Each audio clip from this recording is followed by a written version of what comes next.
മനുഷ്യൻ ദൈവത്തിന്റെ സൃഷ്ടിയാണല്ലോ. അതുകൊണ്ട് തന്നെ ദൈവം മനുഷ്യനെ പരീക്ഷിക്കും. ഒരിക്കൽ ദൈവം 3 മനുഷ്യരെ പരീക്ഷിക്കാൻ വേണ്ടിയിട്ട് 3 മനുഷ്യരുടെ അടുത്തേക്ക് ഒരു മാലാഖയെ അയക്കുന്നുണ്ട്. ഈ 3 മനുഷ്യരുടെ പ്രത്യേകതകൾ: ഒന്നാമത്തെ ആള് പാണ്ഡുരോഗിയാണ്, വെള്ളപ്പാണ്ട് രോഗിയാണ്. രണ്ടാമത്തെ ആൾക്ക് കഷണ്ടിയാണ്, തലയിൽ മുടിയില്ല. മൂന്നാമത്തെ ആള് അന്ധനാണ്, കണ്ണ് കാണില്ല. അങ്ങനെ മാലാഖ ഈ വെള്ളപ്പാണ്ടുകാരൻ്റെ അടുത്തേക്ക് ചെല്ലുകയാണ്. എന്നിട്ട് ചോദിക്കുന്നു, നിങ്ങൾ ഏറ്റവും കൂടുതൽ ആഗ്രഹിക്കുന്നത് എന്താണ്? അദ്ദേഹം പറഞ്ഞു, എനിക്ക് നല്ല തൊലി ഉണ്ടാവണം, ഈ പാണ്ടൊക്കെ മാറിയിട്ട് ആളുകൾ ഇതേ കാണുമ്പോൾ എൻ്റെ അടുത്ത് നിന്ന് അകന്നു പോകുന്നുണ്ട്, ആളുകൾക്ക് എന്നെ ഇഷ്ടമല്ല, അപ്പോൾ അതുകൊണ്ട് എനിക്ക് നല്ല തൊലി ഉണ്ടാവണം, അതാണ് എൻ്റെ ആഗ്രഹം. മാലാഖ അദ്ദേഹത്തിൻ്റെ ശരീരത്തിൽ നിന്ന് സ്പർശിച്ചു. അദ്ദേഹത്തിൻ്റെ പാണ്ട് മാറിപ്പോയി. നല്ല മുഴുത്ത ശരീരം, നല്ല ഭംഗിയുള്ള, കാണാൻ ഭംഗിയുള്ള തൊലി അയാൾക്ക് കിട്ടി. എന്നിട്ട് മാലാഖ ചോദിച്ചു, താങ്കൾക്ക് ഇനി എന്താണ് വേണ്ടത്? അപ്പം അദ്ദേഹം പറഞ്ഞു, എനിക്ക് ഒട്ടകത്തെ വേണം, ആ ഒട്ടകത്തെ വളർത്തിയിട്ട് എനിക്ക് ജീവിക്കണം. അപ്പോൾ ഗർഭിണിയായ ഒരു ഒട്ടകത്തെ കൊടുത്തു മാലാഖ. മാലാഖ അവിടുന്ന് പോയി. മാലാഖ വീണ്ടും ചെല്ലുന്നത് നേരത്തെ പറഞ്ഞ ആ കഷണ്ടിയായ മനുഷ്യൻ്റെ അടുത്തേക്കാണ്. മാലാഖ ചോദിച്ചു, ഹേ മനുഷ്യ, നിങ്ങൾക്ക് എന്താണ് ഏറ്റവും ഇഷ്ടം? അദ്ദേഹം പറഞ്ഞു, എനിക്കെൻ്റെ തലയിൽ മുടിയുണ്ടാവണം, മുടിയില്ലാത്തത് കൊണ്ട് ആളുകൾ എന്നെ പരിഹസിക്കുന്നുണ്ട്, എനിക്കത് ചീകി ഒതുക്കി നല്ല വൃത്തിയിൽ ഒരു ഭംഗിയുള്ള മനുഷ്യനായി ജീവിക്കണം. മാലാഖ അദ്ദേഹത്തിൻ്റെ തലയിൽ ഒന്ന് തലോടി.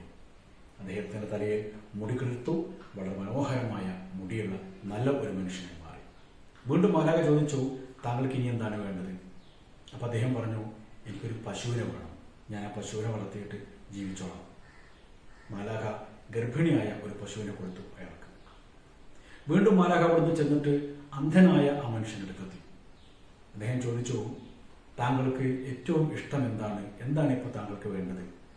അദ്ദേഹം പറഞ്ഞു, എനിക്ക് കണ്ണ് കാണുന്നില്ല, അതുകൊണ്ട് എനിക്ക് ജോലിയൊന്നും ചെയ്യാൻ പറ്റുന്നില്ല, ഞാൻ അങ്ങേയറ്റം ബുദ്ധിമുട്ടിലാണ്, അതുകൊണ്ട് എനിക്ക് കാഴ്ചശക്തി തിരിച്ചു കിട്ടിയാൽ നന്നായിരുന്നു. മാലാഖ അദ്ദേഹത്തിൻ്റെ കണ്ണിൽ പതിക്കൊന്ന് തലോടി. അദ്ദേഹത്തിന് കാഴ്ചശക്തി തിരിച്ചു കിട്ടി. അദ്ദേഹം ഈ ലോകം കാണുന്നു. വീണ്ടും മാലാഖ ചോദിച്ചു, ഇനി താങ്കൾക്ക് എന്താണ് വേണ്ടത്? അദ്ദേഹം പറഞ്ഞു, എനിക്കൊരു ആടിനെ കിട്ടിയാൽ അതിനെ വളർത്തിയിട്ട് എനിക്ക് ജീവിക്കാമായിരുന്നു. മാലാഖ ഗർഭിണിയായ ഒരു ആടിനെ കൊടുത്തു അദ്ദേഹത്തിന്. മാലാഖ അവിടുന്ന് അപ്രത്യക്ഷനായി. വർഷങ്ങൾക്ക് ശേഷം, കാലങ്ങൾക്ക് ശേഷം മാലാഖ വീണ്ടും മനുഷ്യരൂപം പ്രാപിച്ച് ഭൂമിയിലേക്ക് വരികയാണ്. ആദ്യം ഒട്ടകത്തെ കൊടുത്ത പാണ്ഡുരോഗിയായിരുന്ന ആ മനുഷ്യൻ്റെ അടുത്തേക്കാണ് മാലാഖ ചെല്ലുന്നത്. അപ്പോഴത്തേക്കും ആ ഒട്ടകം പ്രസവിച്ച്, അതിൻ്റെ മക്കൾ പ്രസവിച്ച്, വീണ്ടും മക്കൾ പ്രസവിച്ച്, അങ്ങനെ ഒരു മലഞ്ചെരുവിൽ നിറയെ ഒട്ടകങ്ങളും മക്കളും ഒക്കെ ആയിട്ട് ആ പാണ്ഡുരോഗിയായിരുന്ന മനുഷ്യൻ വളരെ സന്തോഷത്തോടു കൂടി ജീവിക്കുകയാണ്. അങ്ങനെ ആ മാലാഖ, മനുഷ്യരൂപം കൊണ്ട് ആ മാലാഖ ചെന്നിട്ട് ഈ മനുഷ്യനോട് പറഞ്ഞു, അതെ, ഞാൻ ഒരു യാത്രക്കാരനാണ്, വല്ലാതെ ക്ഷീണിച്ചിട്ടുണ്ട്, എൻ്റെ ഒട്ടകം എനിക്ക് വഴിയെ നഷ്ടപ്പെട്ടു പോയി, അതുകൊണ്ട് എനിക്കെൻ്റെ യാത്ര തുടരണമെങ്കിൽ ഒരു ഒട്ടകത്തെ വേണം, എനിക്കൊരു ഒട്ടകത്തെ വിട്ടു തരുമോ? അപ്പോൾ ഈ മനുഷ്യൻ പറഞ്ഞു, ഹേയ്, അതൊന്നും പറ്റില്ല, ഞാനങ്ങനെ ഒരു വലിയ കടക്കാരനാണ്, ഇവിടെ കടങ്ങളൊക്കെ വിട്ടാനൊക്കെ ഉണ്ട്, അതുകൊണ്ട് അങ്ങനെ ഒട്ടകത്തെ തരാനൊന്നും പറ്റില്ല. അപ്പോൾ മാലാഖ പറഞ്ഞു, താങ്കൾ ദൈവത്തെ ഒത്ത് ഒരു ഒട്ടകത്തെ എനിക്ക് തരണം, ഈ ഇത്രയും സമ്പത്തൊക്കെ ദൈവം എനിക്ക് തന്നില്ലേ? ഇത് ദൈവത്തൊന്നുമല്ല, ഇതൊക്കെ എനിക്ക് പാരമ്പര്യമായി കിട്ടിയതാ, ദൈവത്തിന്റെ സഹായമൊന്നുമില്ല. അപ്പോൾ മാലാഖ പറഞ്ഞു, ശരി, താങ്കൾ പറയുന്നത് കളവാണെങ്കിൽ താങ്കൾ എങ്ങനെയായിരുന്നോ മുമ്പുണ്ടായിരുന്നത് അതുപോലെ ആയി തീരട്ടെ എന്ന് പറഞ്ഞു.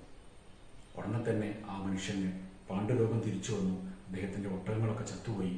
അവിടെ വിജനമായ ഒരു സ്ഥലമായി വീണ്ടും മാറുന്നു. അയാൾ കഷ്ടപ്പാടും ബുദ്ധിമുട്ടായിട്ട് വീണ്ടും ജീവിക്കുന്നു. ഈ മാലാഖ വീണ്ടും ചെല്ലുന്നത് കഷണ്ടിക്കാരനായിരുന്ന പശുവിനെ കൊടുത്ത ആ മനുഷ്യൻ്റെ അടുത്തേക്കാണ്. അവിടെ ചിലപ്പം ഒരു നല്ല സ്ഥലത്ത്, ഒരുപാട് പച്ചപ്പുല്ലുകളൊക്കെ ഉള്ള സ്ഥലത്ത് കുറേ പശുക്കളും അതിൻ്റെ മക്കളും ഒക്കെ ആയിട്ട് ഇങ്ങനെ അദ്ദേഹം വളരെ സന്തോഷത്തോടെ ജീവിക്കുകയാണ്. മാലാഖ പറഞ്ഞു, എനിക്ക് വിശക്കുന്നുണ്ട്, അതുകൊണ്ട് ഇച്ചിരി പാല് തരുമോ? ഇവിടെ പാലൊന്നുമില്ല, ഇവിടെ അങ്ങനെ ഒരുപാട് പാലുകൾ പലർക്കും കൊടുക്കാനുള്ളതാണ്, അങ്ങനെ വെറുതെക്കൊന്നും കൊടുക്കാൻ പാലൊന്നുമില്ല. നിങ്ങൾക്ക് ഒരുപാട് പശുക്കളില്ലേ, ഏതെങ്കിലും ഒരു പശുവിനെ കറന്നാൽ ഒരു ഇച്ചിരി പാല്, എനിക്ക് അങ്ങേറ്റം വിശക്കുന്നുണ്ട്, ദാഹിക്കുന്നുണ്ട്, അതുകൊണ്ടാണ്. ഒന്നും പറ്റില്ല.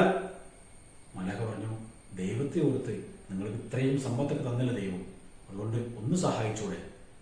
ഞാൻ പറഞ്ഞു കേട്ടില്ലേ, പോടുന്നു. മാലാഖയെ ആട്ടി ഓടിക്കുകയാണ്. മാലാഖ പറഞ്ഞു, ശരി, നിങ്ങൾ പറഞ്ഞത് കളവാണെങ്കിൽ പഴയതുപോലെ തന്നെ ആവട്ടെ. അപ്പോഴത്തേക്ക് ആ പശുക്കളൊക്കെ ചത്തുപോയി, ഇയാളുടെ തലയിലെ മുടിയൊക്കെ കൊഴിഞ്ഞുപോയി. എങ്ങനെയായിരുന്നോ പണ്ട് കഷണ്ടിക്കാരനായിട്ട് കഷ്ടപ്പെട്ട് ജീവിക്കുന്ന മനുഷ്യനായിട്ട് വീണ്ടും പെരുമാറി. വീണ്ടും അദ്ദേഹം പോവുകയാണ്, മാലാഖ പോവുകയാണ്.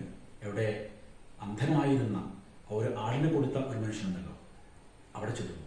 അവിടെ ചെന്നപ്പോൾ ഇതുപോലെ തന്നെ ഒരു പരന്ന സ്ഥലത്ത് ഒരുപാട് പച്ചപ്പുല്ലുകളുമൊക്കെ ഉണ്ട്, ഒരുപാട് ആടുകളുണ്ട്, അതിൻ്റെ മക്കളുണ്ട്.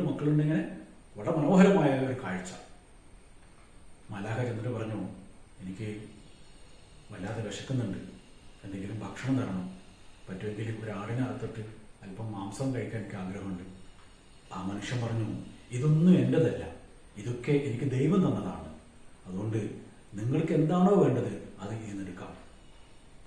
മാലാഖ പറഞ്ഞു, നിങ്ങൾക്ക് ഇതൊക്കെ തന്നത് ദൈവമാണ് എന്ന ഒരു ബോധം ഉണ്ടല്ലോ, ആ ബോധം നിങ്ങൾക്ക് നിങ്ങളുടെ മനസ്സിലുള്ളതുകൊണ്ട് ഇതൊക്കെ ഇപ്പോഴും നിങ്ങളുടെ തന്നെയാണ്.